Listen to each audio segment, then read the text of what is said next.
Good evening, everybody. It's January 4th? 5th? 4th. No, I think it's 4th. 4th. January 4th, 2037. I'm just kidding. 2019. And we're sitting here talking in front of another okay fire. It's been rainy and some of the 2x4s got wet. Because we're using 2x4s. You should have told them we're using 2x4s. Well, we actually do have good quality hardwood here, but it takes a little bit for it to get going, so we use 2x4s. Thomas, how you doing? Man, I'm doing just average right now. How's your day going? I mean, I was doing pretty well until I got here. Yeah, that tends to be the case. Look, man, I got some cool things to talk about, and Let's dive in. And then we could just kind of see where it goes. But one thing that I did want to talk about is coping. I was sitting there the other day at the coffee shop, thinking to myself and doing some reading, and Talk to me. I think I started daydreaming while I was reading. You ever do that? You ever kind of really get into what you're reading, and then sometimes you are thinking while you're reading, and then you realize, oh, I need to go back 3 pages because I don't even know what I just read. Story of my life. That happened to me, and I started thinking about coping because I was reading Friedrich Nietzsche's The Will to Power, and Friedrich Nietzsche was kind of he was a pretty complicated guy. He didn't end well, and one of the things he said was one of the things he talked about was the exhausted man. I'll get into that here in a little bit, but it made me think about certain things, and it made me think about how we cope, what we do to cope with certain things, and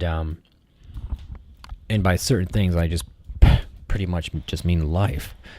If I take a look at my notes here, quickly, let me ask you this: when you think of coping, what do you think of when I say that? What do you attribute it to right off the bat? I attribute it to I'm trying to think of how to articulate it. I know the idea in my head. Well, I guess you could cope.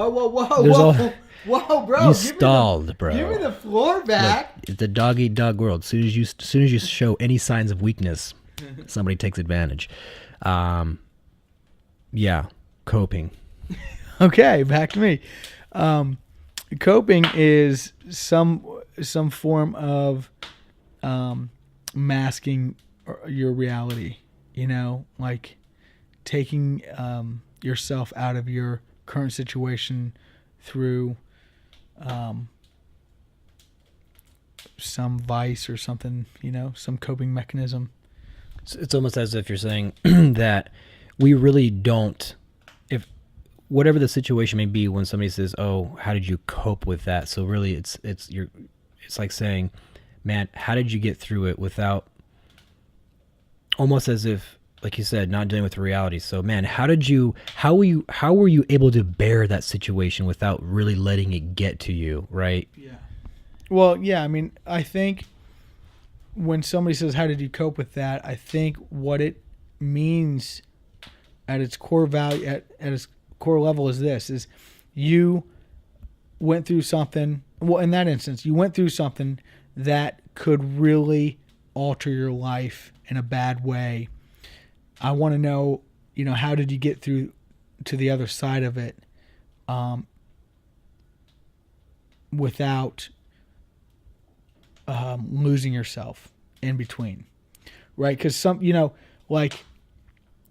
people, I don't know, man. It's a great concept. I haven't really looked into it, you know, so I'm unprepared.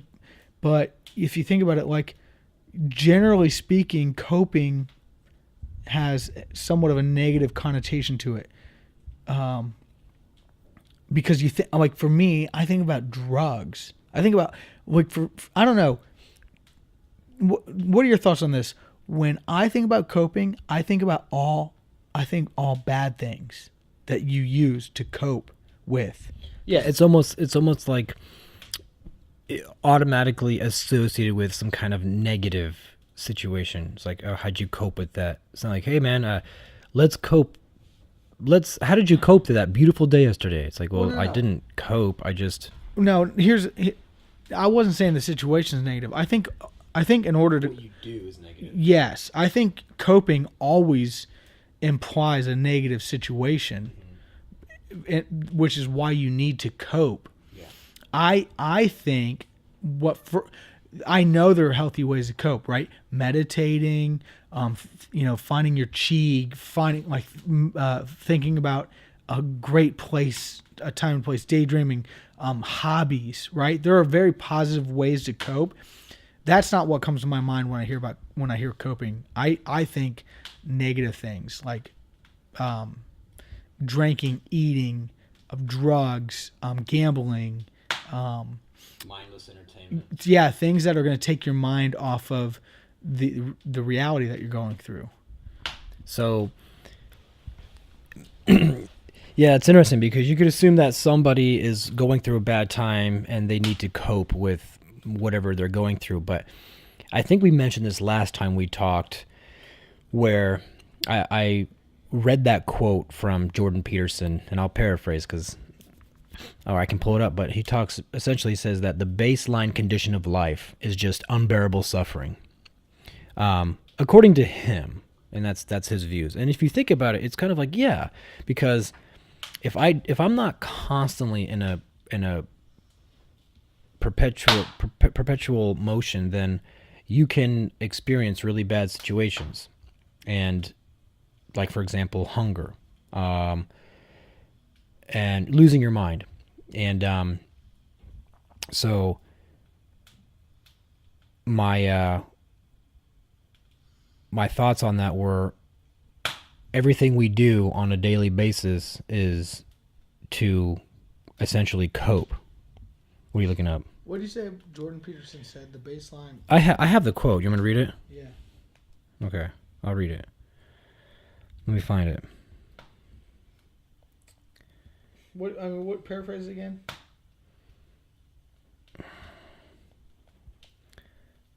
Hold on. Sorry for the delay here. Man is coming in to be free. No. In our world, there will be no emotions. No. Okay. Are you listening? Listen. I don't have your full concentration. If you don't have a purpose, I don't have your full concentration here. I'm typing it in. I can just read it to you. Okay. If you don't have a purpose, it isn't that your life becomes neutral in a meaningless sense. It's that your life becomes characterized by unbearable suffering. Because the baseline condition of life is something like unbearable suffering. And that's cool. Like, I get that you have to have, that if you obtain some kind of meaning to your life, if you put meaning to your life, then you don't have, and that's true, man. It really is true, because if you were to focus on the mundaneness of life, and that's it, or mundaneness in a circumstance, like, let's just say you're struggling with bills, let's just say, something that can be relatable. So for most people, if you focus on like bills and finances being hard, and you really make that your world, then your life just becomes unbearable suffering, because you're constantly focused on something that is just so hard, like finances or mathematics. You know, it's like if you don't have enough of something, then you start to feel the pressures of it, and you start to feel inadequate, and then it just gets to be kind of hellish. But anyway, he's saying here that the baseline condition of life is something like oh crap, I just lost it. The baseline condition of life is, let me find it again. I like the way it works. Oh, yeah. It's unbearable suffering.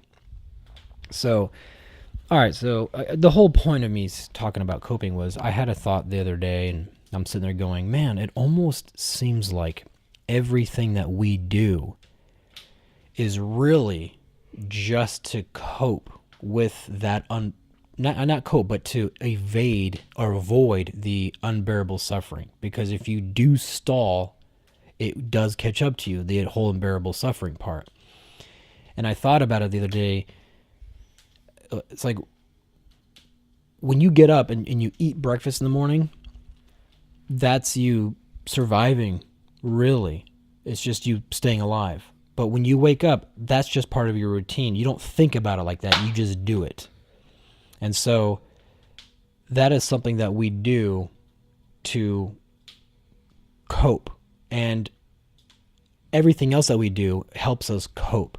Like, for example, keeping a really busy schedule. Sometimes we do that so that we don't have to focus on the things that make us suffer. Like, for example, what's the point of life? Why am I here on planet Earth? And so I was thinking about that. Any thoughts? I mean, I'm looking at the textbook definition of cope. I think I hear what you're saying. I don't know if this is going to be a tangent for the audience, but the other day we talked about how I hold the view that at a core level, you can't be selfless. You remember that? Mm-hmm.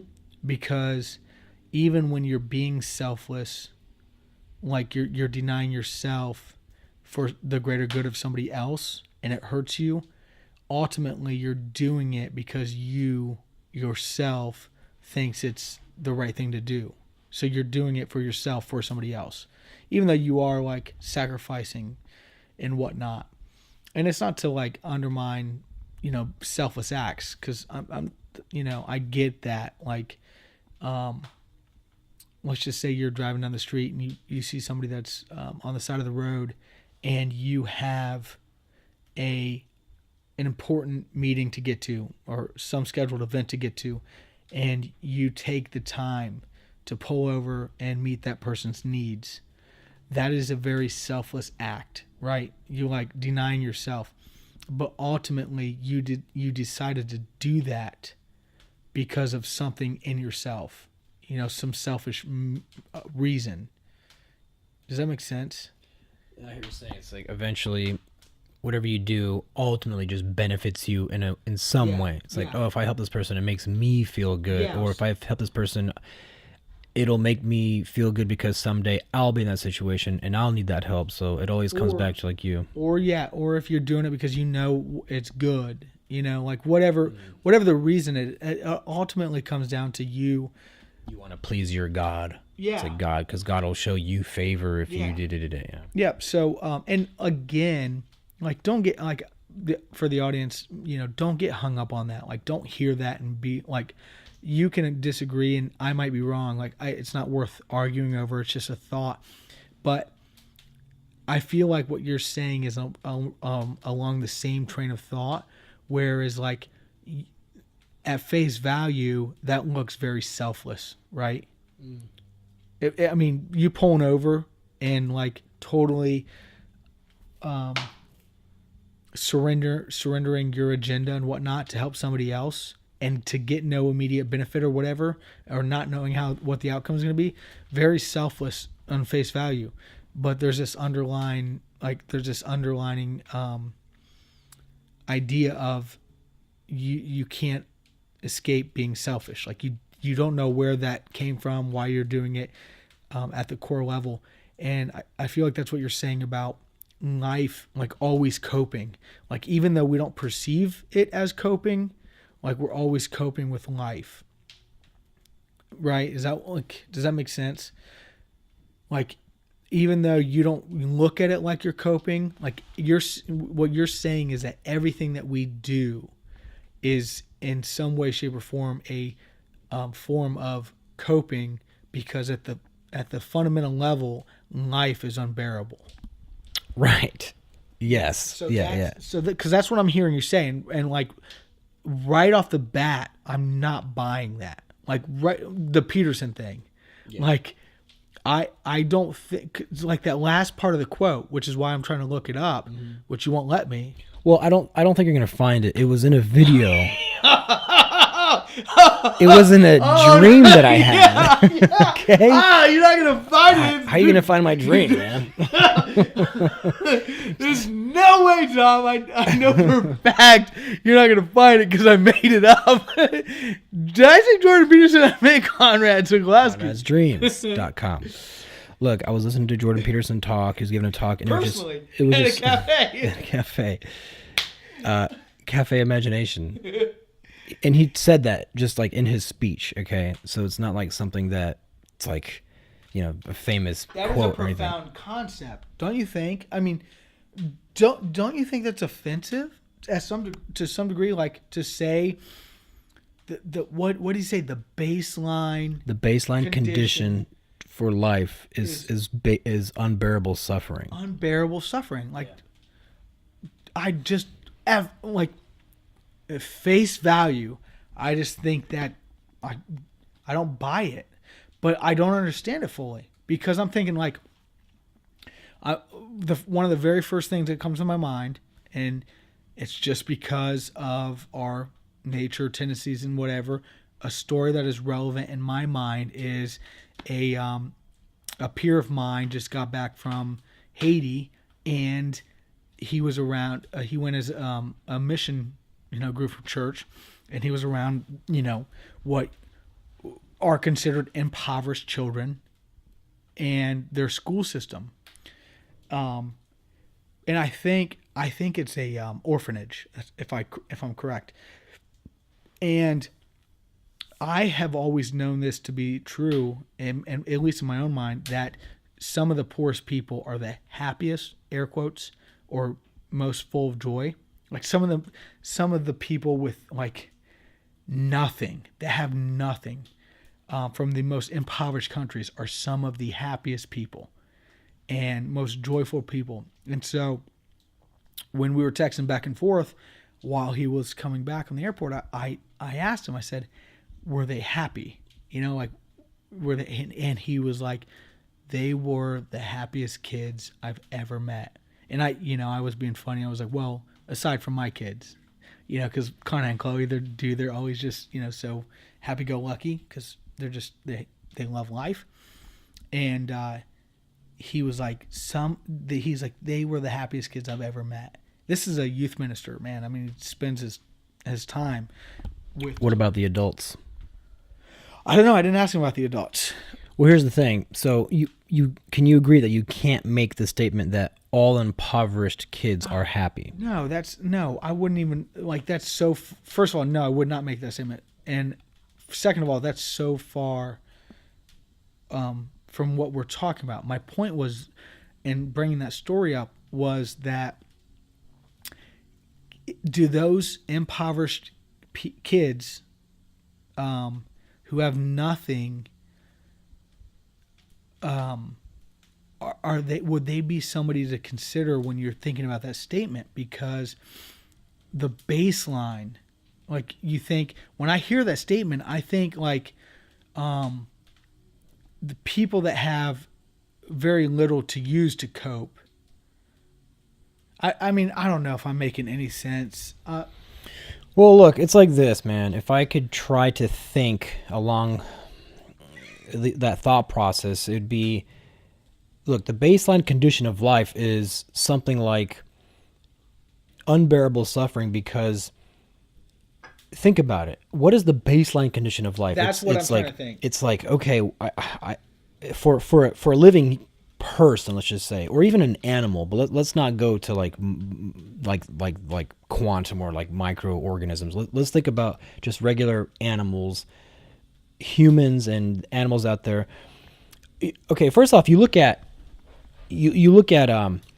like a lion out in Africa, or a zebra, and you look at this thing and you say, man, this thing has a really awful life. It's just constantly in the worst conditions. It has to deal with just awful heat in the middle of summer, and then when there's droughts, it can't drink. There's nothing to drink. You see these things just sitting there laying on the dirt, panting, flies buzzing in their eyes and in their ears, and then in order to eat, they have to chase down this animal that doesn't want to be eaten. And if you get too close to it, it could maim you with its horn. And then you got to grab this thing by its throat, and you got to choke it, and then you got to lay it down, and you got to tear into it, and blood's all over your face, and this thing could even still be alive, and it's moaning. And we as observers look at it and say, man, that is quite awful.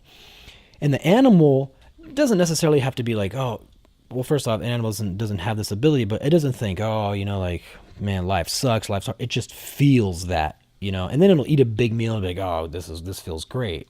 It won't think that, it'll just feel it, right? And so you look at a human and say, man, I think the way what Jordan's getting at when he says that is, we just got really good at coping.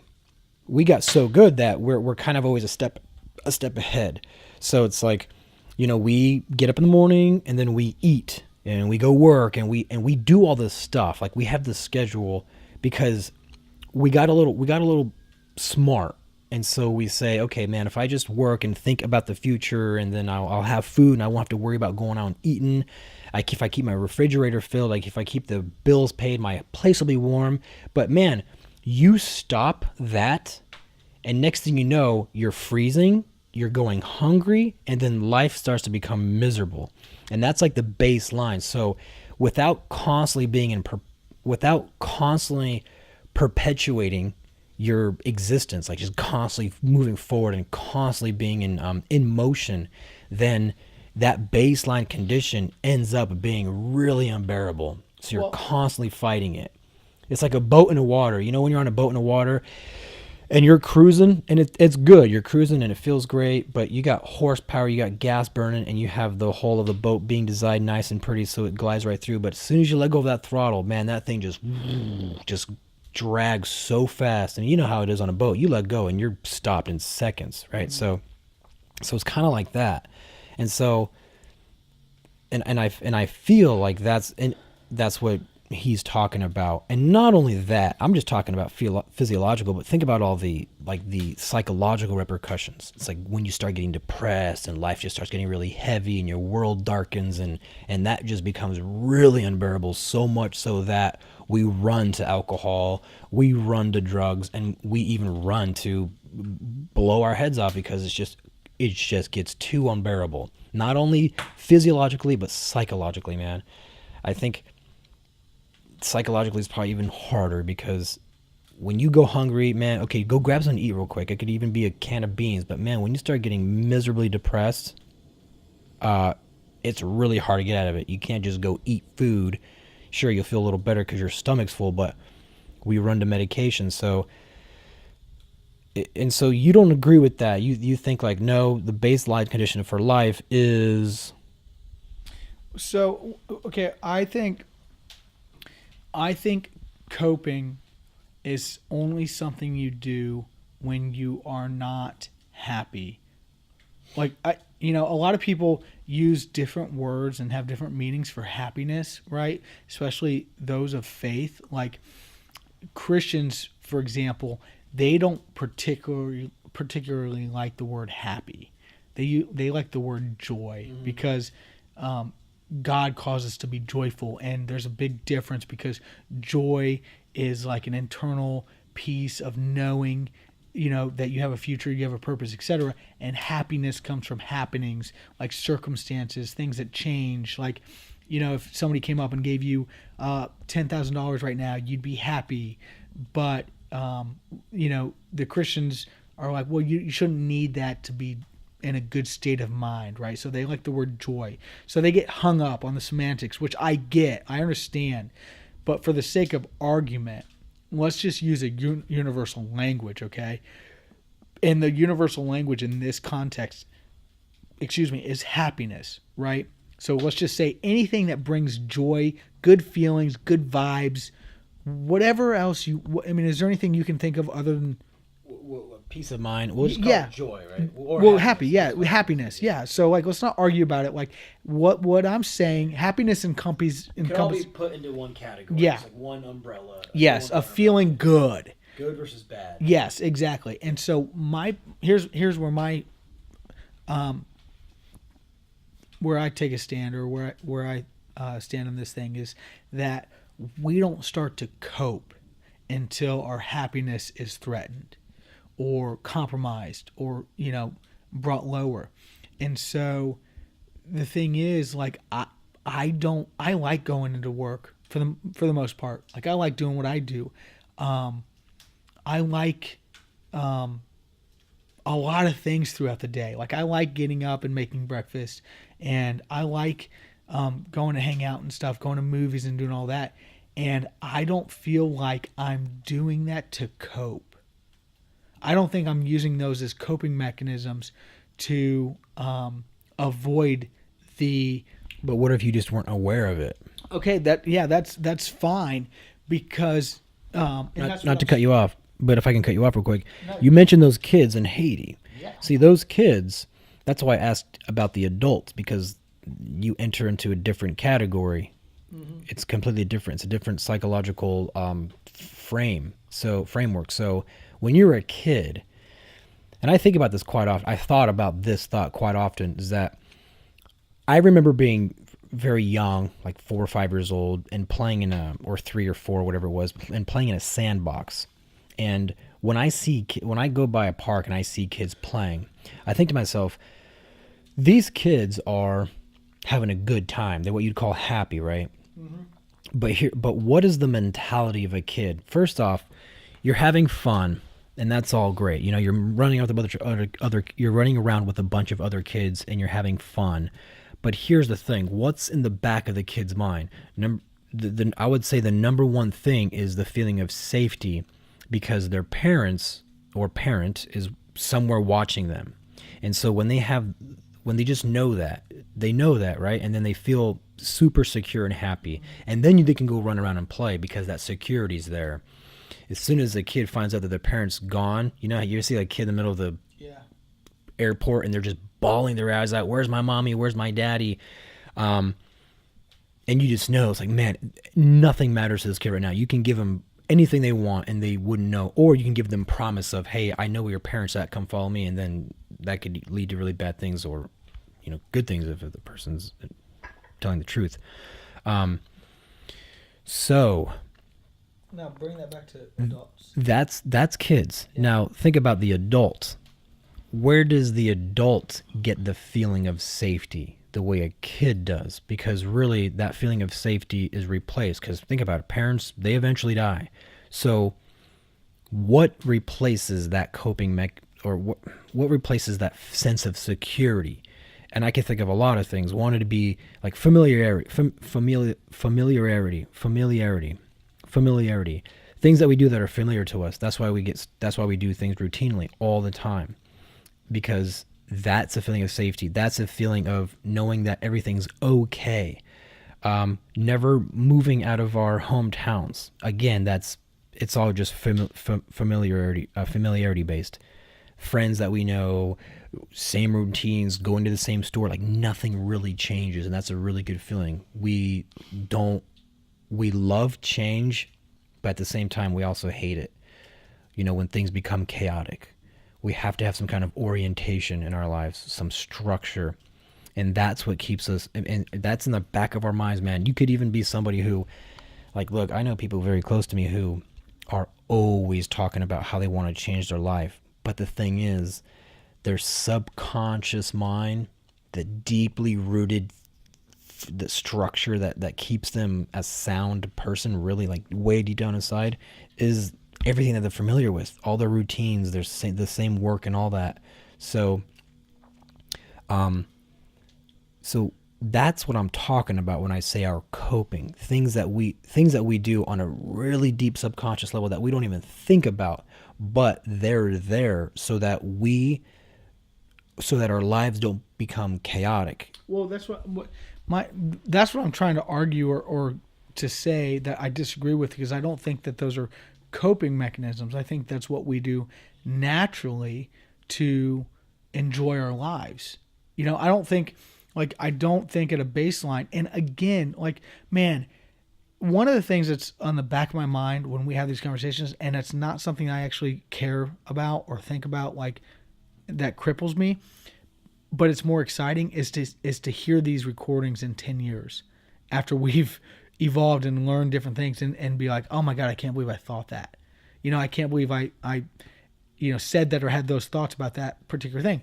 And this is one of those, like, I don't want to speak confidently on one stance or disagree or agree very sharply, because I'm really, like, this is a new concept for me, and I'm really, like, trying to understand it. But I don't think at a base level our lives are miserable or they're unbearable. I don't. I think, but the thing is, I don't know Jordan Peterson's context, because if he's talking about the middle or average Western civilization human being, that the baseline condition is go work all day just to provide. I think he means it on a way more fundamental level, because look, you can either be a stockbroker in Manhattan or on Wall Street, or living in Haiti, living in some third world country. So you think that's his context? Is it's way broader? It doesn't. I would say that it's forget that, like, that's just outer layer. That's just the skin of it. I'm talking about on a deeper level, which is the very fact that how we're here, how we've evolved as forms of life on a ball in the middle of space.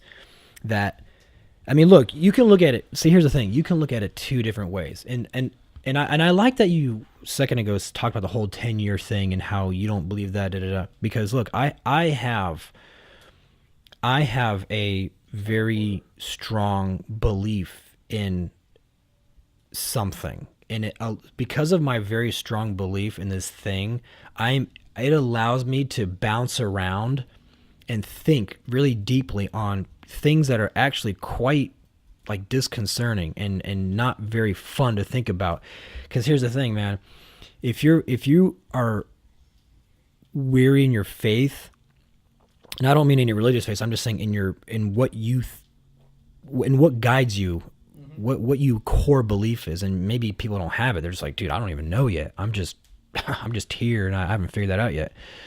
So, like, for example, if I talk to somebody like my mom about space and outer space, and I start talking to her about the solar system and then galaxy, she does not want any part of it. She's like, dude, I don't even like thinking about it because that really scares me. I just like to focus on my little life, and I like calling my sister in another country, and we talk on the phone, and that's my life. And that's the thing, man. We have these things, these habits that we go to because it helps us cope from thinking about the really, like, far out stuff. Huh? Fear of the unknown. Yeah, exactly. Fear of the unknown. And that's exactly what it is. Like, look, I don't understand, and we tend to shy away things that we don't understand. It's just we don't like that. And human beings, we're like that. We have these extremely fast calculations that let us assess things and situations, and especially people. Yeah. Like the other day when I was working with you at that lady's house, she saw me, the homeowner, and you could immediately see that there's a million calculations that go on to assess what kind of person I am. And the first thing you do is you look in somebody's eyes, because they say the eyes are the window to the soul. Mm-hmm. So when you look in somebody's eyes, you can tell, man, it's like you're up to something, or you're not a trustworthy, or I can't trust you. After that. I was like, hey, don't let him back in my house. So anyway, to go back to the coping thing, that's where I'm trying to get at, as far as the whole it's kind of like goes along the lines of the fear of the unknown, and how we do things maybe on a subconscious level. We don't even know, some people may not even know why. They just do it because that's their routine, and it helps them. Maybe they don't see it as like, oh, I'm coping right now, but as I see it, it's like, well, everything you do really is to help you helping you cope, because the baseline condition for life is really, really awful and suffering. So, and I think that's what kind of Jordan Peterson's talking about. So yeah. Well, yeah, and again, I don't agree with that right now. with my limited knowledge on it, just because I don't think the baseline is unbearable. I think the baseline of life, the story of life, and you know me, I have a Christian background. Like, I'm coming from a biblical worldview that we were created with a purpose, and that life was supposed to be, a lot better than it is, and that we live in a fallen world because of sin. So that's my biblical worldview. But What do you say to somebody who says, I get that, but the way I see it, that's just a coping mechanism? I that's fine, right? Like, if that's what it is for me, I want it. Okay. If I die and I find out that God's not real, yeah, okay, that couldn't happen, because if I was dead, I'd just not exist. Right. But okay, let's just take a scenario where there's a different afterlife of some sort, and I find out that this Jesus character wasn't real. I won't have any regrets, because if he is a coping mechanism, right, and I am using him as a crutch to get through life, dude, I wouldn't have been able to get this far without it. Well, that's the thing. If it works, if it allowed you to get through this far, then it isn't false. It's because, look, I'm trying to think like in the perspective of like an atheist or somebody who doesn't believe in that stuff, because man, those are the hardest people to speak to, and when you're talking about like God and stuff, they immediately deject any notion and that has to deal with that, because I have people close to me in my family that, it's like, you can't ever talk to them about anything like that, because it's like, oh, okay, that's just a coping mechanism. You've created it, and hey, if it works for you, that's cool, but that's not the truth. Yeah. And it's like, okay, well, what is the truth then? So, well, let me just say this real quick too, and we'll probably say this a lot throughout the thing, is like, this podcast is not to convert people to believe in God. And at the same time, like, look, if there's a listener on here that says to himself right now, like, oh, I'm not going to listen to this podcast anymore because this is just such a Christian podcast, whatever. Like, so be it, man, because you couldn't be farther from the truth. Like, that is not our mission. Well, we said that our aim is to get to truth. Yeah. And if you can't coexist, right? If you can't agree to disagree with me and still work with me or hear me out and try to get to some middle ground or some truth, then you're at the disadvantage, right? Because I am open-minded to hearing other things, because I'm so confident in my faith. I don't believe there's anything out there that will shake my faith, because I believe it's real. Now, if you present something to me that shakes my faith, then good for you, and I'll go down that route and follow that thing. But anyway, having said that, I don't think that life, again, I just don't think that that everything we do is considered coping. And if it is, then I think that it's just a different then what coping really is should be a different word or different definition, because the definition for coping as we know it is to get through something that is not atypical. Like, you're going through your life and every day, and yeah, you do have good and bad days. You do have things that you do like to do and things you don't, like taking out the trash, right?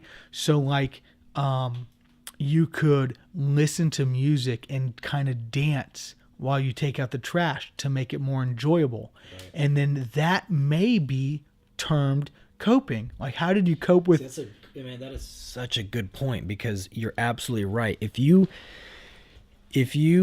and this is why meaning is so important, because if you're taking out the trash and you're just thinking about how awful it is to take out the trash, well, then it's going to be very awful, and then that thought consumes you. Yes. And I don't know how it works in the brain spiritually, and there's so much to discuss on that, but the very fact that a person can be taking out the trash and be extremely miserable because, it's like, I have to do this, and it's just dirty, and then like, why, and da-da-da. Or you're right, you can listen to music and say, hey man, this is going to end. I'm taking the trash, wrap it up, throw it away, and it's over. I'm not going to let this situation consume me. And man, that is a great lesson, because as minuscule as that is, we can apply that to bigger things. Like, for example, going through a bigger hard time, or going through something that it seems to be way more detrimental than just the horridness of throwing out a bag of trash. So that's interesting, because it's like, it's that like, what would you call it? That application works for any situation that has just the same two variables. So you have a horrible situation that is overcome by thinking or having your mind set somewhere else. Different perspective too. You know, a different perspective as well. Like, I think a lot of what I just said about the music and dancing, and in my mind I was thinking, in that, as funny as it may sound, I actually had a person in mind, not a real person, but I had somebody that was interested in learning how to dance and sing better, and so they used that downtime to, you know, to work on something they like to do. You know, like, you could apply that in a bunch of different ways depending on what your hobbies are, what your traits are, you know, like what you enjoy to do. Like if you're sports, like I could see my son taking the trash out and throwing it like a basketball, right? You know, and you like juke or diving or juking, you know, around and being like acting like there's invisible people out there and making it fun. And so the whole point of it was taking a task that you don't like, having having a positive perspective of, and this is what people may not be conscious of, is the positive perspective that you can have consciously is, I have to do this. Yeah. I can either do it miserably or I can do it joyfully. But regardless, I have to do it. So why don't I try to, you know, do it with some joy or some happiness, you know? So good.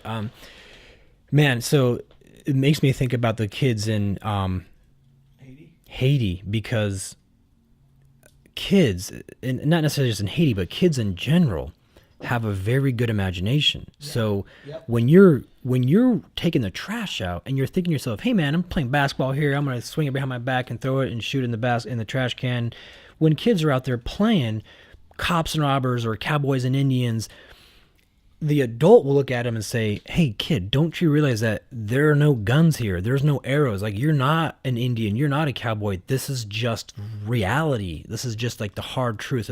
But the kids, and they're going, what are you talking about? Like, I am an Indian and he's a cowboy and he's shooting me and I got to run away and save the this and that. So think about it, man. It's like, we're almost supposed to have an imagination that soars way above than just the mundaneness of the reality. And last point, I think that is exactly what Jordan Peterson is talking about when he says the baseline condition of life is unbearable suffering. The unbearable suffering is taken out, removing that ability to imagine away from yourself and just to look at life for exactly what it is, which is just a bunch of molecules and material crap that just is stuck together and just here. You know, if you just look at life just like that, then yes, your life does become unbearable, and it does become unbearable suffering, because that's all you see, versus that whatever that utility is. I don't know what it is. Nobody can point to it. Science can't say, hey man, that's where the imagination happens. It's just like, hey, no, that tells you that you're hungry, and this tells you this, and this tells you that. But it's like, where is the imagination, man? And see, now once you start talking about that stuff, you start entering a realm that can't be explained, which, see, that to me is where the good stuff is. The invisible. But real quick, like, I can sense your passion about this conversation, and I'm super passionate about it too. And I think it's so awesome that it's going to get away a little bit from what we've been talking about. But think about this. You're talking about, you keep referring to the kids in Haiti, and you're like, hey, how are the adults, right? And this whole theme goes back to our first conversation about being self-conscious, because adults are so worried about what they look like that they can't use their imagination because they're afraid to look silly. yeah. You know what I See? mean? It's like that's dead and Yeah, it's still there, right? Yeah. Like we still have that ability to suppressed imagine. it. We Yes, suppressed it, yeah. We don't want to get out, or we don't want to bring it out because of what people will think. Yeah. And I bet you some of the happiest people look crazy on the outside because they're They didn't go down there. They're not stuck down. yeah. And when and you got to think, when does that kind of happen?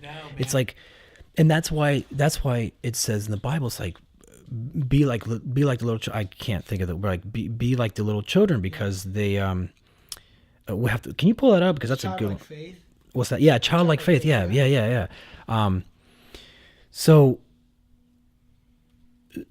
So what happens is, when does that happen? It's like you're a kid, you grow up, and it's almost as if once you start to adopt responsibilities, and then you start to think like, okay, wait a minute, I can't live in this imaginary world anymore. I have to deal with like the hard realities. And yeah, you do. You have to be responsible, but why does that get suppressed in us? That childlike excitement for life, that imagination, and Let me ask you this. Okay, so we're all guilty of it, right? Yeah. We're guilty of it on both ends. We're guilty of being the judges, and we're guilty of suppressing it in ourselves because we're self-conscious. Yeah. But I don't know why this comes to me. This is just a very abstract thought that you could answer while I'm looking up this verse, just to, even if we don't bring up the verse, just to have it in our heads. But imagine somebody sitting in the cubicle next to you, okay, and you're both working, and let's just say that you're doing like whatever it is, computer work for a company, right? You're both entering stuff in the computer or whatever, and the guy next to you is having like an imaginary conversation, almost like a tea party with these imaginary people, you know, and he's having fun, like he's having a blast, and he's like, you know, he's typing in like. When you were acting like that one character, you know, when I came over, like, you know, you being very like charismatic and whatever. And I mean, everything you were saying or whatever, like you were having fun with it and it was funny. You were being somebody completely different from yourself. You felt comfortable doing that, but I guarantee you wouldn't have been that person if there were like 3 people here that were peers that you didn't know, you know, very well. Yeah. That you didn't feel comfortable with. And so I just imagine this guy in this cubicle that's sitting next to you, and he's having this conversation like with these 2 invisible people, and they're having an actual drawn out conversation, and they're laughing and whatever. And you look over him, what do you think? Right. I think he's crazy. Yeah. Yeah. Yeah. And so, you know, to your point, like, I think there probably is a general, where does it stop? But I think it's so subjective to each person. You know, do they have older siblings? Do they have strict parents? You know, what's their culture? What's their demographic, like status, wealth, etc. So I think it you know, that imagination stops. Did you see, my mind's running a million miles an hour, but did you see man, it was such a good movie. What's the movie with Winnie the Pooh? The Christopher Robins. Did you see Christopher Robins? Christopher Robins. Yeah. Who's that? It's a movie. It's called Christopher Robins. Yeah. Oh, no, Okay, so Christopher Robins, great movie, I think, for at least, yeah. I just enjoyed it a lot, but it had one of my favorite actors in it, and who, you know, the guy from Ewan McGregor. I believe it's Ewan. Is it Ewan? Ewan. Ewan McGregor. Was when he was a kid, like he had imaginary friends in the woods, and it was Winnie the Pooh and Tigger and all. I don't watch that show growing up, so I forget the characters, but you know who they are, right? Yeah. There's Pig and all that stuff. Yeah. Okay, and so he had this like drawn out. Blue was the bear. No, that was Jungle Book. Never mind.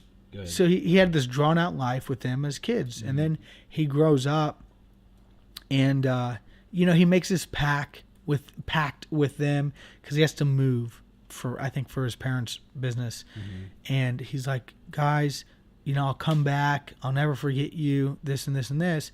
And he moves away, and you know, 30 years pass, and he's a grown man with a wife and kids, at least one kid, I forget. And he loses sight of all that imagination, on sight of all that, and the movie does a good job of,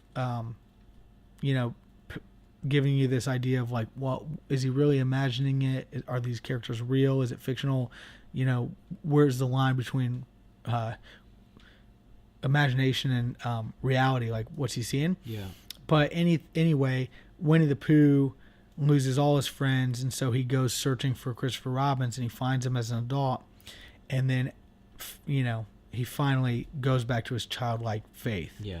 And that's the premise of the movie. Yeah, It's great to see that transaction, but man, it would be great to do a study like, when do we, like, what are some practical things that shape or transform us into losing that imagination and starting to suppress it. Yeah, I mean, first off, it starts with your parents, man. If your parents are your first teachers, so if they themselves are already leading a life that's pretty just mundane and if it's just like, oh, you got to get up and go to work and you got to pay the bills and you got to come, and that's life, man. Like that's how it's gonna be, and so you follow it. You grow up to be like your parents. Most of us do, and adopting responsibility and saying and the crushing of dreams. It's like, hey, you can be anything you want to be, kid, but yeah, right. Like, you really should prepare for this instead, because life is just all about what's just hard. You can't be dancing up. You can't be playing around in your imagination. Can I interrupt? Yeah. Okay, look, I think this is worth taking over the conversation for a little bit. Yeah. And it's super spiritual, but I think it's still really on point with what we said. So regardless of what you agree with spiritually, this is out of the Bible, Matthew 18. At that time, the disciples came to Jesus saying, "Who is the greatest in the kingdom of heaven?" And calling to him a child, he put him in the midst of them and said, this is Jesus speaking, "Truly I say to you, unless you turn and become like children, you will never enter the kingdom of heaven. Whoever humbles himself like this child is the greatest in the kingdom of heaven.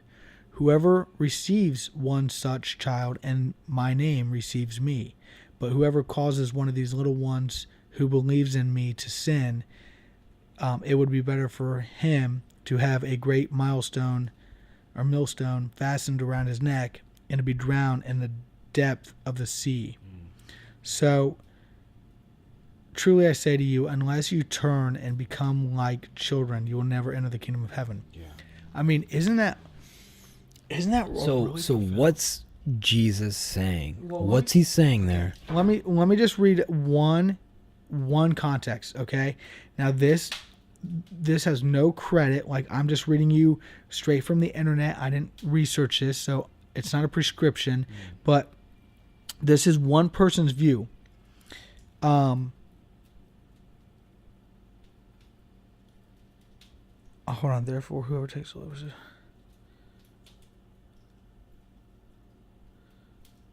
Oh, where does it say that?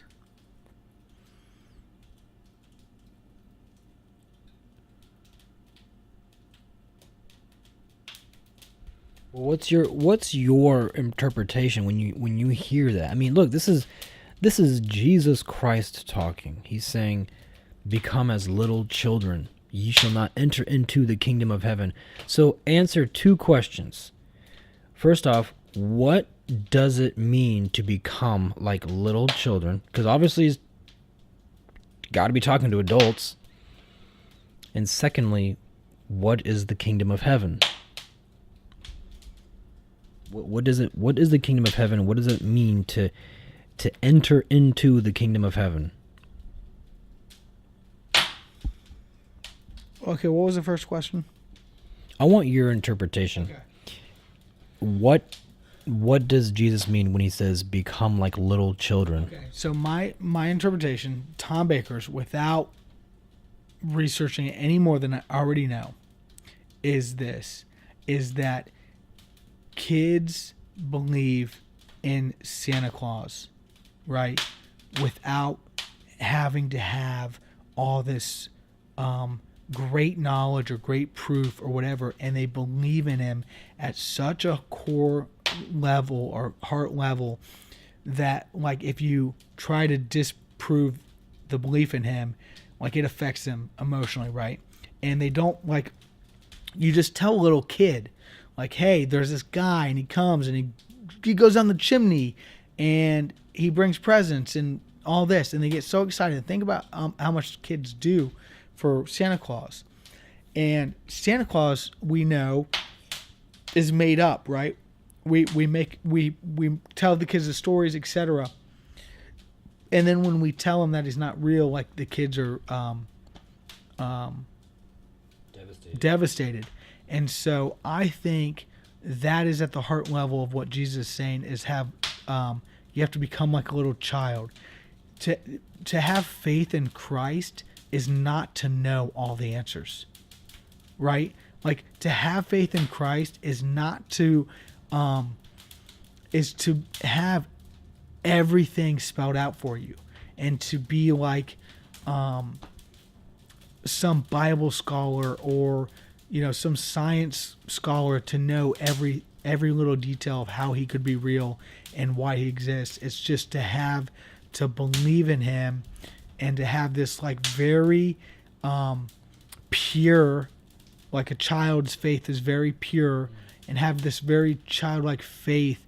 And also, I think another element, because it says, unless somebody humbles himself like this child, I think the humility part of the context of that verse is that, like, children, they don't care about what people think about them because they believe in said things, right? And so there's this sense of humility, like think about a humble adult, somebody that's super humble. They don't need to correct everybody around them. They don't need to be right about everything, even if they are right. They know it. They're content with it. And their humility, like, that's what it's all about, is like not like saying I told you so, and not correcting people when they're wrong about something they said about them, etc. They're so content with who they are that they can be brought down to a lesser person because they know their value. Like, they know they don't need affirmation from other people. That's a humility as I see it as an adult. There are other things, like humility also it deals with, like, not boasting about what you have, and not bragging. Like, that's another sense of humility. But as far as a kid is concerned, a kid is humble in the way of not being ashamed of what he or she believes in because of it making them look foolish. And so that's the two aspects I think that Jesus is talking about, that you must become like a kid, like a child. No one can enter the kingdom of heaven unless they become like a child. And so your second question is, what is the kingdom of heaven? Well, yeah, man, dude, like, Really, really. What was that sound? That's just a fire, right? yeah, it's the air blowing. That thing got roaring. When you think about the kingdom of heaven, I mean, what do you seriously think when Jesus Christ says that? You shall not enter into the kingdom of heaven. And he even says this: seek ye first the kingdom of heaven, and all else will be added to you besides. So what is the kingdom of heaven? If you could just put it into words as best as you possibly could, do it. Okay, so the Bible says through, I think it's Paul, that right now we only see in part, right? And we only see, like, through a mirror. Like, we only have a glimpse of the reality that is the kingdom of heaven. And so even if all of us, even if the smartest person here on earth sees through a dim window, right? Like, think about that. Like, the brightest person, like C.S. Lewis, like just so, or Ravi Zacharias, man, just really bright people, which pale in, like I pale in comparison to them, right? Like I know so little compared to them, but they see through a very dim window into the realities that we see. So now take that, and I'm speaking from such a lack of knowledge based on that. So take this with a grain of salt is what I'm saying. Like, what the kingdom of heaven means to me is that the kingdom of heaven, I think, refers to all the invisible and visible laws, ways, and functions of humanity as it will be in heaven, or as it was intended to be on earth, as it pertains to hierarchy, as it pertains to purpose, as it pertains to how we treat people, as it pertains to these invisible laws of reaping and sowing, and speaking things into manifesting things, or having a positive attitude. I think the kingdom of heaven, that all those will be revealed, and that we will see clearly as how it should have been, how we should be living. And I think that the kingdom of heaven is happening right now, in heaven, with how people are functioning together, and it's how it was intended here on earth for us, and we've lost sight of it, and we've screwed it up because of sin. And so I think the kingdom of heaven is simply how God's society functions outside of our realm. Okay. Does that make sense? Yeah. I mean, it's a little abstract, but Okay, I know what you're conceptualizing, and I can feel it. Well, let me say it like this, just real quick. I think this will be simpler. Think about a kingdom. Okay, think about. So when you say kingdom, now, is this a physical place? Yes. So, but let me ask you this: if you took a spaceship there, could you get there, or is it in another dimension, or is it not the material world? How do you view that? Could I drive, if I had the ability, if I had a ship that went very fast, could I get there? I don't think so. I think right now, I mean, I don't know. I think that You think it could be a physical place in outer space? I think it could be a physical place, but I think that the kingdom of heaven is going to be on the new earth, and I think it's something that comes at a later time. Like, Jesus comes back, and he judges, and then a new earth is born, right? Like, we have a new earth.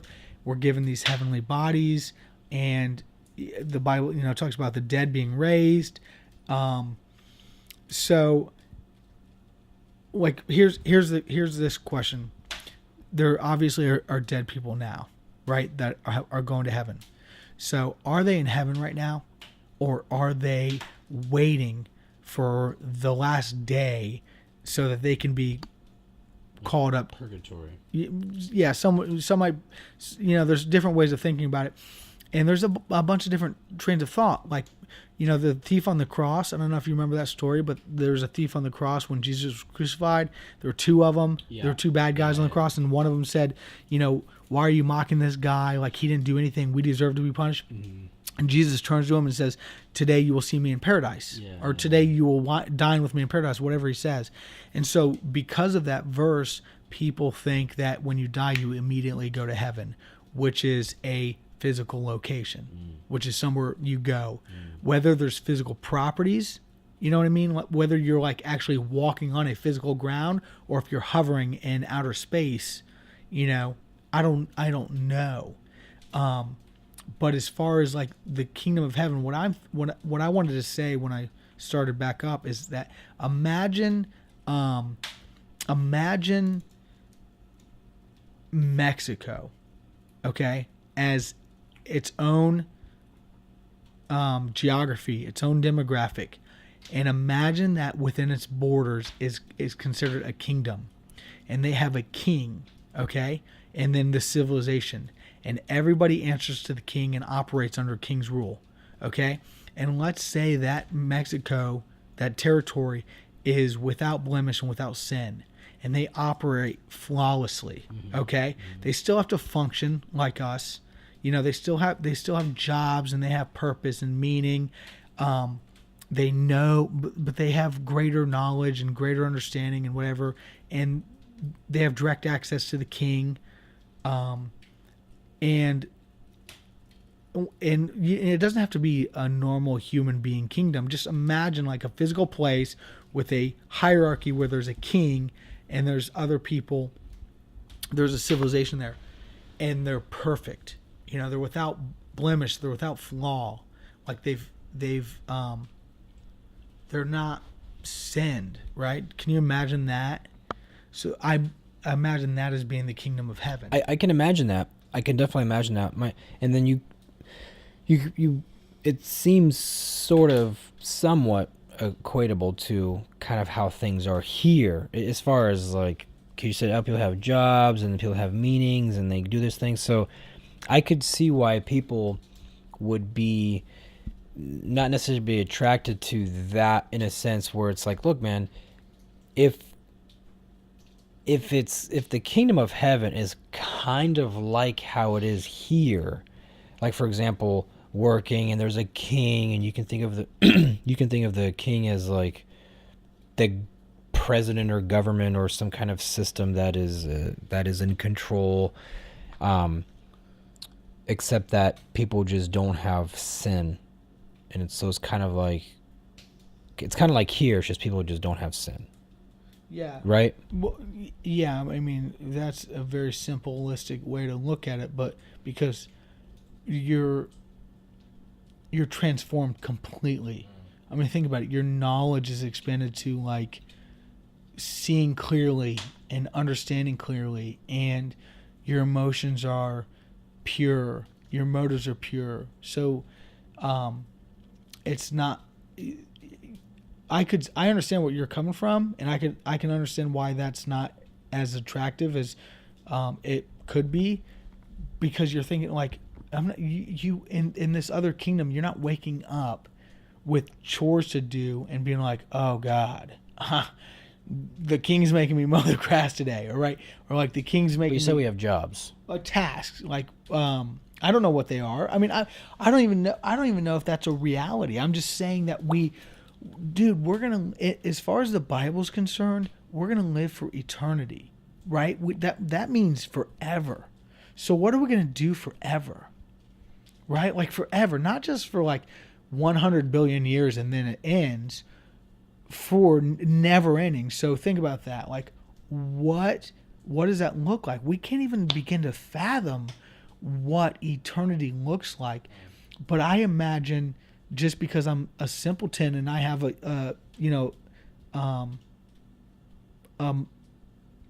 brain. Yeah, finite, is it finite brain? Yeah, finite. Opposite of infinite. Yeah, finite brain. I gotta imagine that there's gonna be something that keeps us occupied, you know, like whatever that may be. I don't know what it looks like, but I know that we will have sinless minds, bodies, and souls, or whatever, and that I think will enable us to see things and think things and more clearly, and not even be able to have that perspective of like, oh, this is another day in the kingdom of heaven. You know what I mean? Like, another day in heaven. gotta go mow or get the corn. You know, Get the corn. Gotta go get the corn from the cornfield and bring it to the king as a tithe and offering. You know, like, I don't think it's gonna be like that, but I think we're gonna have responsibilities and tasks and chores. Maybe it's like, hey, go, Tom, you got to go hug 100 people today and tell me you love them. I don't know, dude. If you don't, oh boy, watch out. But I don't know. I mean, we got pretty, deep into conversation, and I love the format of this. Like, trust me, man, I enjoy it. But again, if you had asked me that question after I had 3-4 days to prepare and research some things, my answer may be completely different. And I'm not that. Go ahead. and I'm not complaining or saying that like I'm resentful for that, because I know that that's the idea of the platform, right? Is to like just have an everyday conversation without knowing all the answers. But I just Well, that's a good point, because look, man, the idea of the platform is to seek and find truth. yeah. And then there's a lot of other things too, but let's just stick with that just to make it easy right now. And so, hey man, that is what is very interesting, because we can talk all day long about things that we think and know about most. Yeah. You go talk to somebody who just lives, eats, and breathes, I don't know, math. Yeah. You talk to a mathematician, and they can just talk and talk and talk, and they'll lose you in the car. You'll be like, I don't even know what you're talking about, man. Yep. Now, here's the thing. So you got to think like, well, man, what is it that I do know most about? Because we all do. We all have something. A mathematician thinks about math all day long, and let's just say they're obviously paid in it. They don't worry about nothing else, but they can just focus on their math. So it's like, look, when we sit down and have a conversation, and there's things that we don't know, we can't wrap our head around, but there are things that we do know and can talk about. Well, that's a question. What is it that you know most? It's like, okay, well, what do I know most? Well, it's just what I do every day. Well, what do you do every day? Well, I get up, and then I do this, and then I go do that, and then I have these thoughts. Huh? Pretty vague. I do this and I do that. Okay, so yeah, but, so okay, you're saying, what do you know most about? Yeah, well, think about it, man. What do you know most about? Well, what you focus your mind on most. So what do you focus your mind on most? What one thing?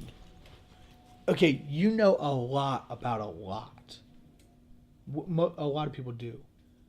You know a lot about a lot. But what do you know the most about?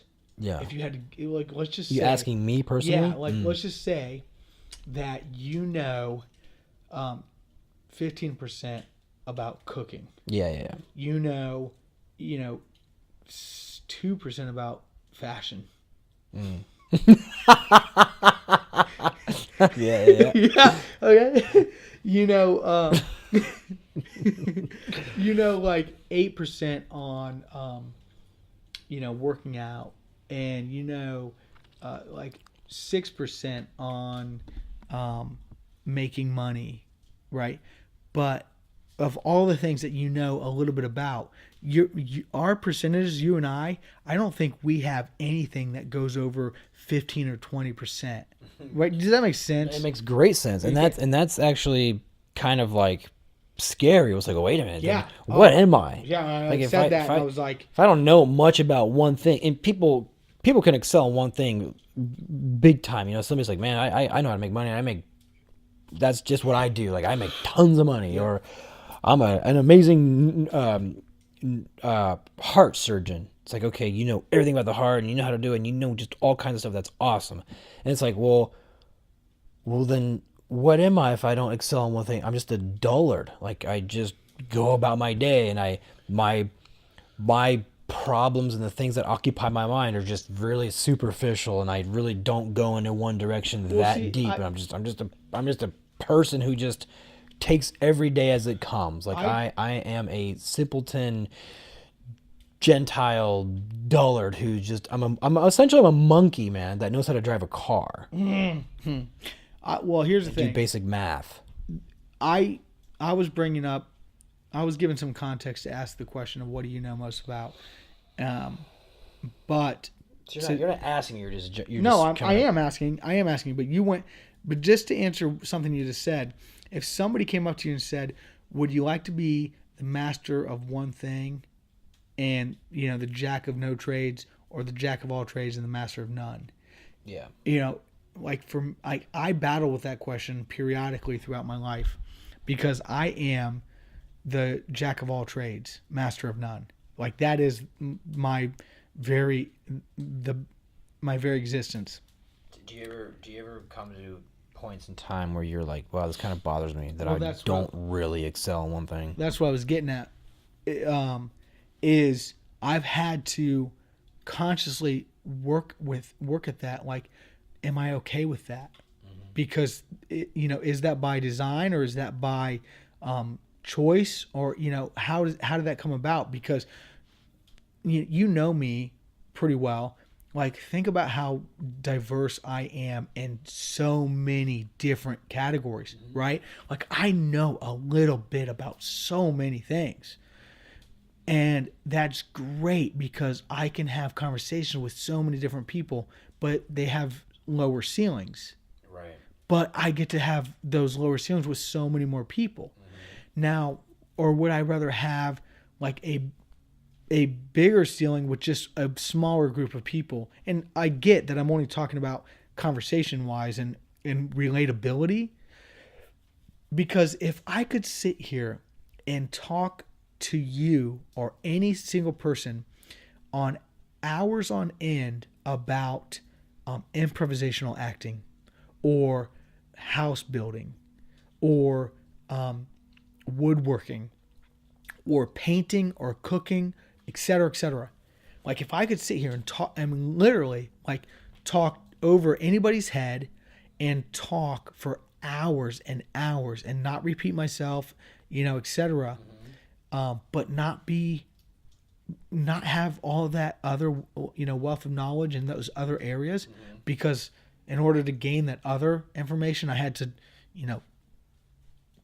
focus on it so intently that I couldn't have the other, I couldn't spend time in the kitchen. I couldn't spend time woodworking. I couldn't do these other things. I would say, me personally, I wouldn't want that. I would rather be a jack of all trades. I'd rather, like, if my truck breaks down and there were no mechanics, chances are I'd be able to fix it with some books and stuff. If, I had to cook for somebody and impress them, like, chances are I could put together a recipe. Like, if I had to build something, out of limited materials. That also doesn't mean that a person who is extremely excelled in one thing just absolutely has no ability to make breakfast. They're not like, no. I mean, we're not talking about like what do they call them, a idiot savant, right? Where it's like I watched this one documentary where there's this guy, he had some condition and he was obviously extremely socially awkward, but he had this ability where you could walk up to the piano and simultaneously play like 15 notes, hit 15 keys and hit them all at the same time. To any normal person, or even the very trained ear, it's just noise to them. But to this individual, they're like, they'll recreate everything that you just played. They'll tell you everything you just hit, and they'll actually recreate it on the piano. Mm-hmm. If it's 10 notes or less, and if it's more, they need help. But obviously, so there's that. There's like, wow, you're just your brain is something else. Like, I don't know how you do that, but they can't cook breakfast because they can't even conceptualize what it means to cook an egg. I'm not trying to go to the extreme. Well, that is the most extreme, right? Yeah. But you talk to somebody who's just a genius mathematician. They still have the ability to be like, yeah, man, I installed drywall in my house the other day, or I recarpeted my thing. But those are very simple level things, though. I'm talking about, like, I'm not talking about very simple level things. Like, I'm talking like, okay, let's just for example, let's just say that each category has 100% of ability to maximize of knowledge and performance. Yeah. Right? Mm-hmm. Okay. So somebody that has 100% ability, like, first of all, this is just a generalization, right? Like, this phrase, jack of all trades, master of none, like, we're taking it to an extreme to make a point. Like there are some exceptions to the rule where there are people that are just they could be masters of one trade or one craft and be what they would call jacks of others. Mm-hmm. That's a rare exception. But for what we see in common day life is that if somebody excels at 100% of one thing, whether that be math or science or nutrition or whatever, Yeah.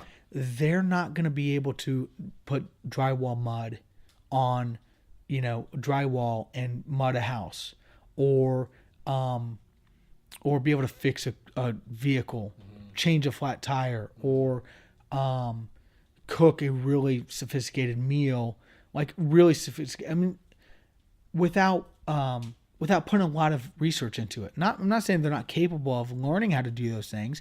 I'm just saying at face value they can't do those things because their time has been allotted to the one thing that they've done. Yeah. It's not that they're incapable or incompetent. Right. It's just that their time. And so, my point to what you said about when I said, well, if we had to answer that question, it's not like the most I know about something. I can't speak for you, but the most I know about something is only going to be in like the 30 or 40%. And even that, I mean, is a lot to know. Like what I know about home building or woodworking, like that whole, I'll just say construction. What I know about construction, I know a lot. I know a ton, but I couldn't be an inspector. An inspector, they have to know, I mean, man, they have to go to school and training and know so many codes and so many different like degrees of knowing that I know, right? But I could build you a house from scratch. And that's like, if you ask me, what do I know most about? It would be construction because I eat, breathe, and sleep it. But even then, and maybe I'm exaggerating, maybe I do know like 70% of what you could know in construction. Mm-hmm. I don't feel that way. I'd say it's closer to 30 to 50%.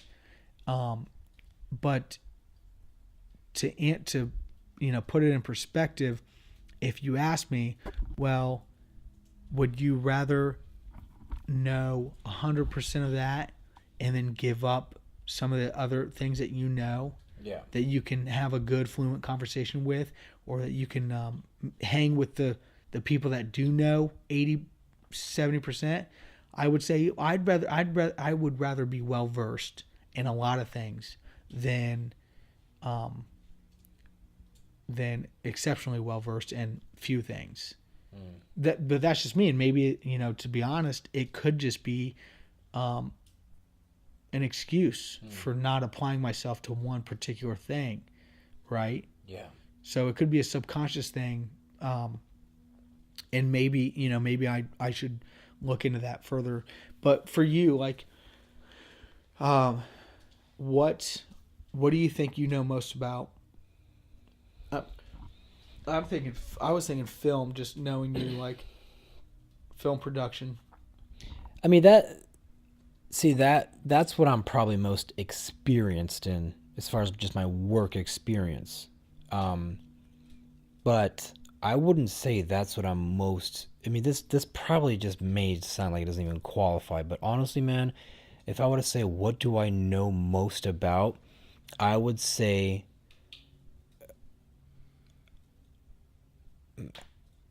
I would have to say it's, man, I don't even know how to say it. Yeah, because you don't know a lot about what you're trying to say. I mean, let's face the facts, Conrad. You're grasping the straws.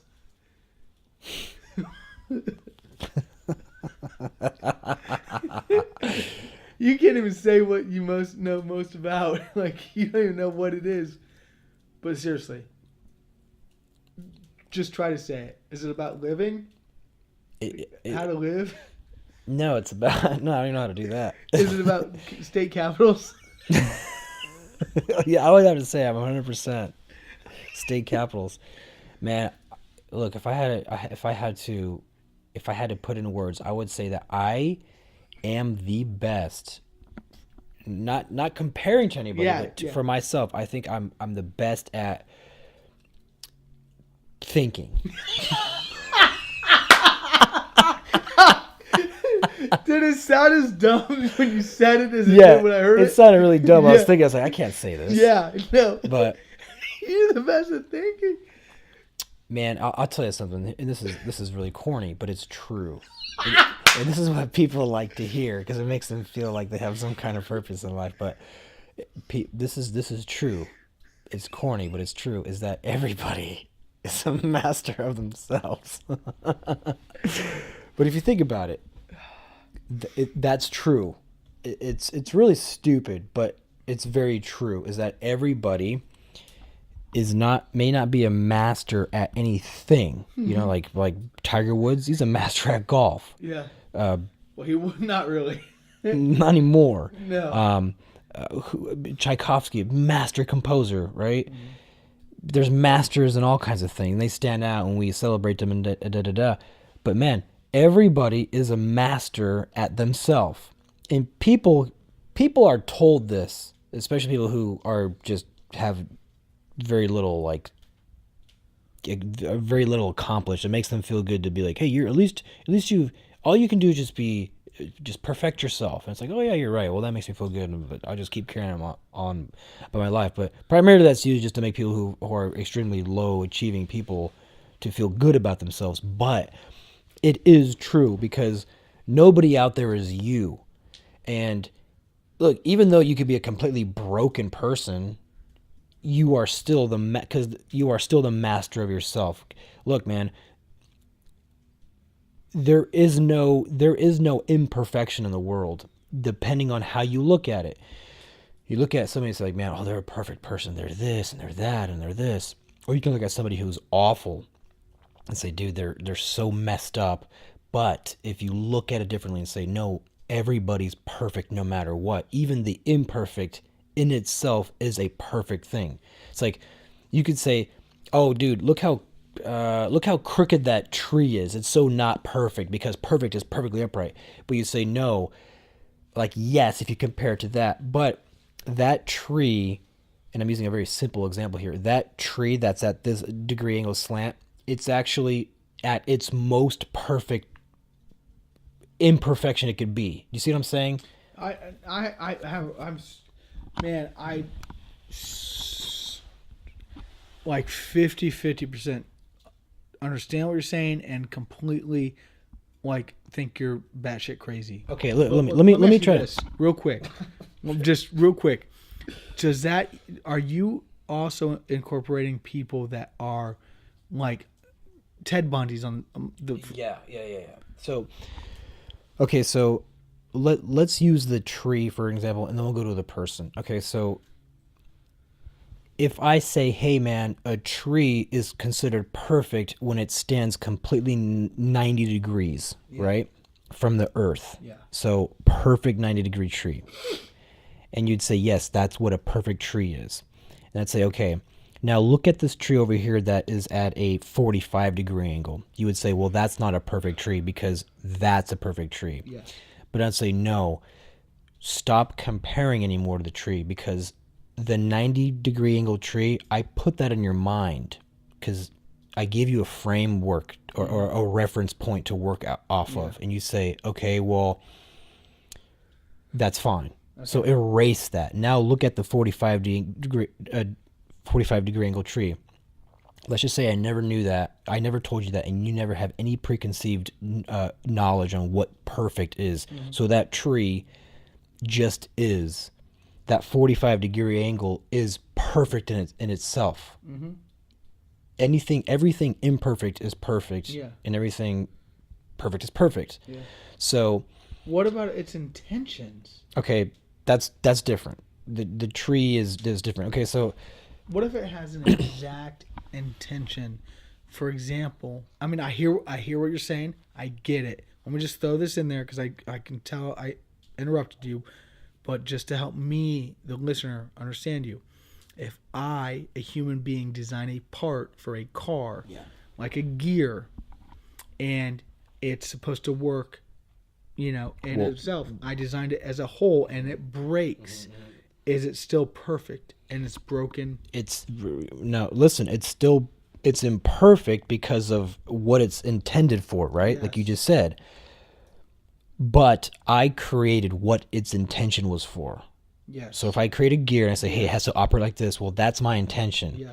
And so the broken gear is not perfect for that original what application you that intended it. that I intended, that the creator intended, Yes. right? So like we can go talk about God and all that, but let's just stick to the gear. Yeah. But the broken gear in itself is not imperfect. A broken gear is a perfect broken gear.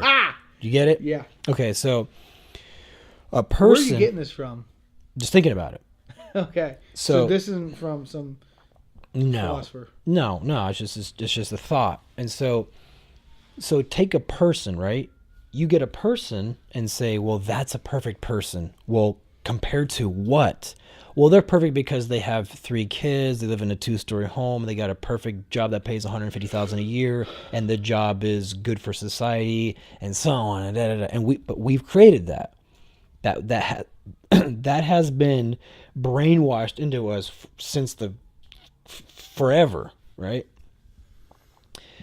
But then you get somebody who's a drug addict, crackhead living under a bridge. Yeah, they're not perfect compared to what we think perfect is, but they are perfect. They're the perfect crackhead drug addict. So they're their own. I know a few. In their own way, they're perfect. Yeah. So dude, see that now, that's what's so important to learn, because man, I think that's what is a big problem, especially now. People are walking around with the dissonance. They're saying, hey man, I'm not perfect because I'm not like this and that, and I don't have this and that, and I'm not what others think is perfect. Yeah. I'm not what the media portrays. I'm not what has been brainwashed into that we've been brainwashed with for years and years and years. I'm not that. So we walk around with this with a mind that's in dissonance. We're not in harmony with our mind, body, and spirit. So we're walking around broken people, not because we are, but that's because we think we are. So we behave what we think we are, what we believe ourselves to be. So that's my thought on that. And It came from we are all masters of ourselves. yeah, so If you brought it back to that. right. So yeah, so we are masters of ourselves. Everybody's a master of themselves, no matter what they are doing, what they are, and what they think. Everything is perfect in its own way. Something only becomes imperfect when you compare it to something. Yeah. So I don't know how much you've thought about this. How far you've worked this out in your own mind. Where are we at? We're at an hour and a half right now. It's a great concept, and I think I get the heart level of it. Like, it makes a lot of sense, but there's a lot of stuff to be fleshed out about it, about the overall concept. Again, I think I get exactly what you're saying. Like, I really do. I think I know where you're going with this, but also there's a lot of things that I don't get as far as like how you should feel when you do things that are not good. Like, there is this idea, like, I get what you're saying about not comparing yourself to other people and then thinking you're imperfect because of comparison, and then becoming imperfect because you have this low self-esteem because you've viewed yourself. But then there are some like objective truth to good and bad things, right? Completely agree with you. And so again, this is, we've been on a lot of tangents tonight, and this is going to be another one, and I don't want to go full into it because I'm telling you right now, It's just not a subject that I think is worth talking about right now. But one of the biggest controversies in the Christian faith is this idea of bad people getting into heaven. So like child molesters, murderers, adulterers, etc. Right? So like if somebody wants to poke holes in the Christian faith or whatever, and they're really like they really want to be hypothetical about it, they'll ask you a question like, okay, what about so and so who just molested 13 kids, killed 2 sheriffs, and burned down a house, and is in jail for life right now, and he's gonna get this is hypothetical, I'm making it up, and he's gonna get electrocuted, tomorrow. And leading up to his last day, he has confessed Jesus Christ. He got converted in jail. And let's just say the conversion was authentic, right? It's not like we're not talking about some guy that is like trying to. And only God can know that. That's no true. person can know that. Yes, but I'm saying from at face value, you can tell this guy isn't like trying to mock God, whatever. You like sense that his conversion is real. He's remorseful, feels sorry for what he did, etc., etc. Like that doesn't seem fair. Like, can he go to heaven, right? And that just doesn't seem fair, and blah blah blah. And again, like I don't want to get too far into that, but this idea of that person being perfect, like in all of those states of being, is not a foreign concept. I don't want to say maybe it is a foreign concept, but it's a difficult one to it's difficult to swallow, and here's why. It's because what is our obligation as far as treating somebody as a perfect person when they're doing bad things? Right? Like what you're saying, what you're prescribing, I get. You're prescribing this idea of like, we shouldn't look at people as compared to other people because it's unfair, because then we start treating them bad. And then it compounds itself because we start treating them bad, and then they become bad, and it's this downward cyclical cycle. And so what is our obligation? To treat people as perfect people. Because that's actually a Christian worldview, to love people as they were made in God's image. If they wronged you. Yes, exactly. Somebody slaps you in the cheek, turn them to the other. That's all. Yeah, it's bless your enemy. Bless those who curse you.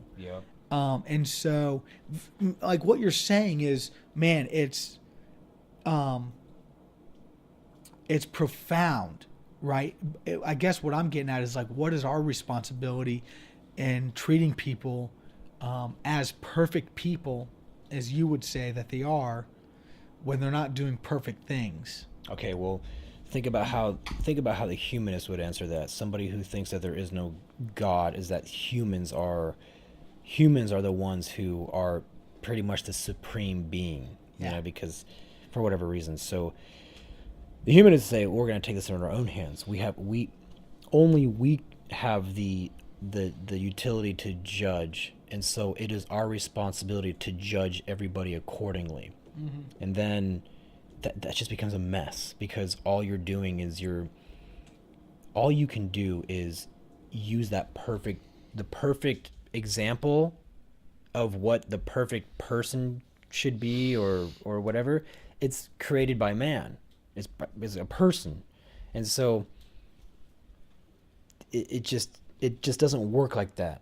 So the reason why it works so well, the truth, which is God, is that God is perfect. And so God says, look, here's how you're supposed to be perfect. But remember, the world became corrupt because of sin and all that. And so the thing is, look, the world has become corrupted. The devil took control, and there's sin. There's like awful things going on, man. It's like Sodom and Gomorrah, right? And when you look at somebody who is the rapist, killer, the murderer, the person you described, look, there's two things. Number one, they're either genuinely lost. Mm-hmm. And so everything they did is a result of being in the world, and being in a world that was control, or at least what they did and where they were, it was very controlled by evil spirits. Mm-hmm. Maybe they just grew up in a horrible household and they were around people who were extremely bad influences, and that's all they knew. And so their experience and their world just led them down this path where everything that was controlling their actions was the foundation of evil. And so we as people see that and say, man, you got to kill that person, like hang them, Yeah. give them lethal injection, like they're done, man. Look at, they raped kids and they murdered people. But it's like, man, see, but then there came that point where they really did come to God and they really did have true repentance, like, and only God can know that. People can be like, Yeah. hey man, you see that guy on his knees in his cell praying, like, man, I think he's saved, or I think he really repented. But okay, fine, we can only know so much, but only God really knows. Yep. The all-knowing truly knows, because you can't trick God, you can't juke God out. So in my opinion, yes, that person can repent and enter into the kingdom of heaven, but not twice, or not. They can't trick, they can't fake, they can't trick God. So there's only true repentance. Yeah. And so that's what I truly believe. And you brought up a point earlier, I was going to say, so we were talking about, Well, you said, I don't know if you want to go back to this, but you're like, that would happen if one of two things, one of two ways. One, a person was brought up in pure evil. yeah, And I don't know what the second alternative was, or what your point was. I don't know if that was what you're getting at. well, so for that But example, how you treat somebody. My question was, what is our obligation, as far as treating people as perfect people? well, that's the thing. I think that you treat every individual as a person who you have to have hope for them. So, look, man, I mean, we take people and we kill them because we say, man, you did an atrocious act. Like, the only thing that you can now that you deserve is just death. Because, man, look at the awful things you did. But, man, we still know that a person can repent, or at least the ones who have the faith and the knowledge, and say, man, look, I understand this person did awful things, but they can still repent to God. And so we have that hope for them.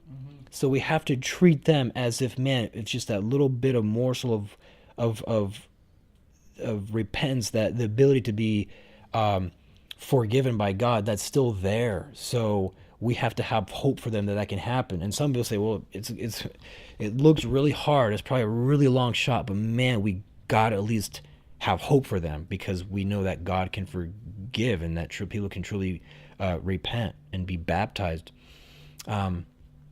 So that's, I would say, how we have to treat everybody, even if they're even a good person, or what we think is a good person, or if they're corrupt and they're horrible. It's like, okay, man, we understand, like, the world's hard, man. The world's a hard place right now. It's difficult.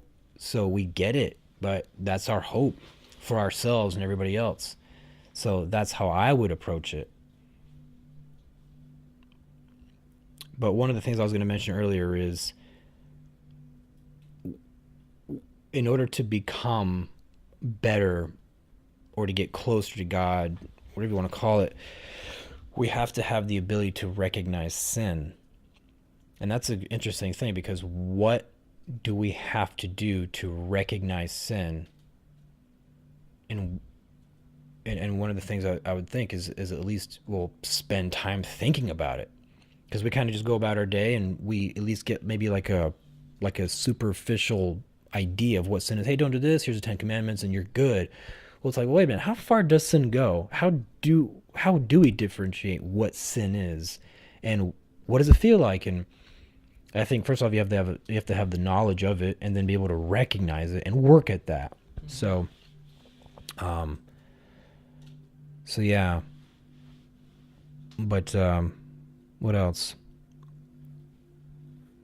I guess that's pretty much it for now. Yeah, that's good. I mean, I feel good about it.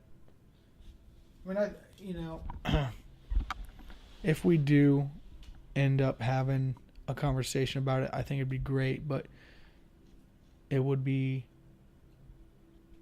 beneficial for me and you, at least for ourselves, to talk about sin. Like one verse that comes to mind is, and I'm paraphrasing, is like, sin is knowing what you ought to do and not doing it. Mm-hmm. Yeah. Right? Well, yeah. And so that is such a very specific but broad definition of sin. It's specific because it's to you. It's specific to you and your context, right? What's sin for me may not be sin for you, because if I know I shouldn't eat, or I know I shouldn't say, or I shouldn't be here, may not be sinful for you, but it's so, that's what I love about the Bible is it's a living God. They call it the living word because it's living and active. Like it's still practical and applies to today. But sin is knowing what you ought to do and not doing it. Let's make that our next topic, because I want to really ponder that and write some stuff down. Yeah. Because we like the platform is really cool because we come and we just have these talks, and then we can also write stuff down, come back and talk about it, and be really prepared. But see, that's also why I like the what's that word called?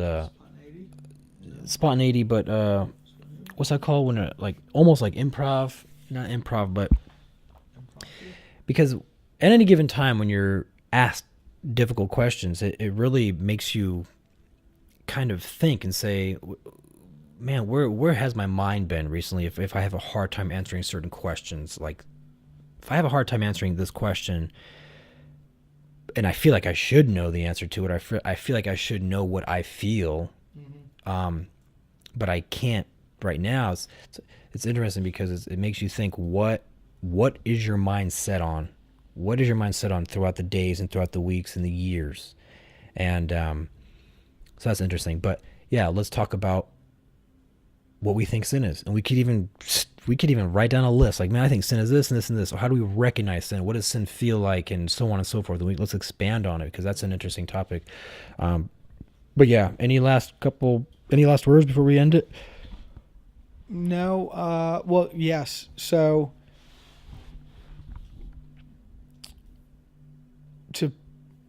we talked about a lot of things, and I think everything we talked about was good and beneficial, but maybe not all things were equally beneficial.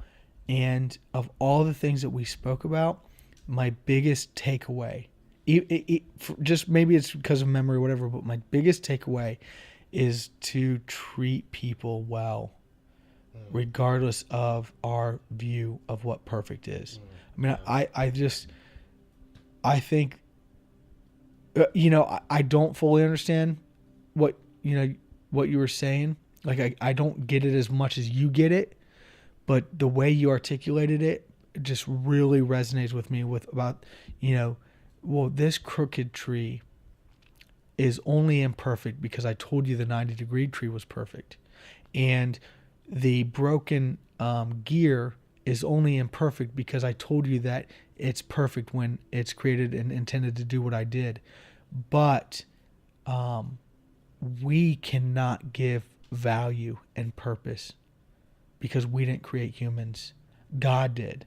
He's the only one that can give value and purpose. Let me ask you a question real quick. Anything you see here right now, is anything here in front of you, in material world, is anything here not perfect? Well, at face value, yeah. I mean, that box is torn. Like, the bark is missing off this. That shovel is missing a bunch of paint. That blade is dull on that hammer. The So table's missing. Everything's imperfect. So, see, that's really interesting because everything that you pointed out is because you have an idea of what perfect is. Yes. Like that box isn't what it's intended how to be when it's first built. I agree. Like that thing isn't as sharp as it should be. But even if it was sharp, it could be even more sharp. And so even if it was sharp, it would still be imperfect. Yeah. Even if that box was perfect, it would still be imperfect because it's absolutely not perfect. Yeah. Because then you gotta say, then what's perfect? And so, see, in my view, nothing here is imperfect at all. Nothing at all. Mm-hmm. I actually think that doesn't even exist. It only exists in the way we perceive it. It's a perception, really. So here's okay. I get it.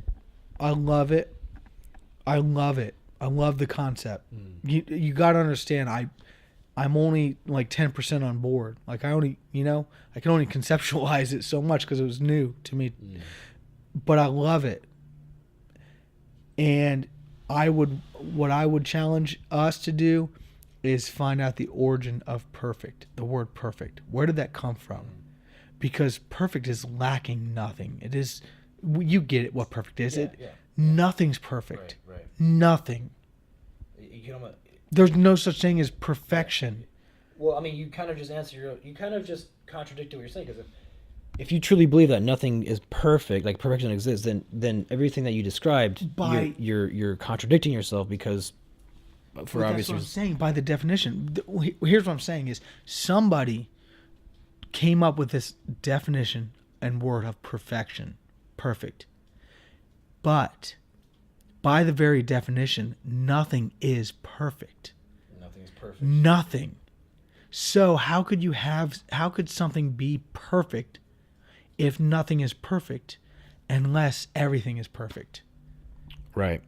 I know that's crazy what I just said. I get it. Yeah. Totally get it. Yeah. And so you can almost say, like, okay, well, perfect only really means it be used what it was intended for. Yeah. And Or that's it's flawless as it was intended. Yeah. And even then, that's a vague perfection, right? Yeah. It's so vague because, dude, If that's true, it could be better. Yeah. It could be more perfecter. Yeah.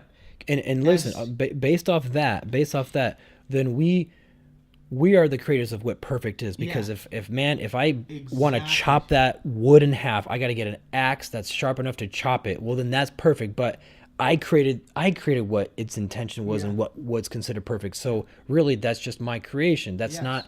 It's not written in like the stones of the laws of life or whatever however you want to articulate it. But perfection doesn't exist. Okay, so here's something I'm hearing you say is there is no absolute definition by which something is perfect.